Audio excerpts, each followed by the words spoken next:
అందరికీ నమస్కారం. మీనాకుమారి చదలవాడ. ఈ సృష్టిలో మంచి చెడు రెండు ఉంటాయి. మంచిని అందరూ స్వీకరిస్తారు.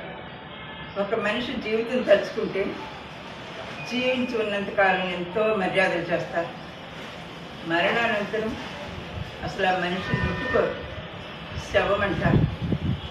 ఆ సమయంలో కూడా మహాశివుడు నేనున్నానని హక్కును చేర్చుకుంటారు. మహాశివుని మెడలో 3 చుట్టలు చుట్టిన ఒక పాము ఉంటుంది కదా, దాని పేరు వాసుకి. ఆ 3 చుట్టలు దేనికి గుర్తో తెలుసా? భవిష్యత్ వర్తమాన కాలాలకి సంకేతం. జరిగింది, జరుగుతున్నది, జరగబోయేది అన్నిటికీ ఆయన కాలాతీతుడు. ఇదే వాసుకి అనే పాము మందర అనే పర్వతానికి 3 చుట్టలుగా చుట్టి దేవతలు రాక్షసులు క్షీర సముద్ర మథనం చేశారు. అంటే పాల సముద్రాన్ని చిలికారు.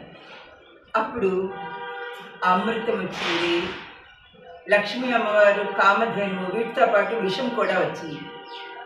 విషం మాత్రం మాకొద్దు అని దేవతలు రాక్షసులు త్యజించారు, మాకు వద్దన్నారు.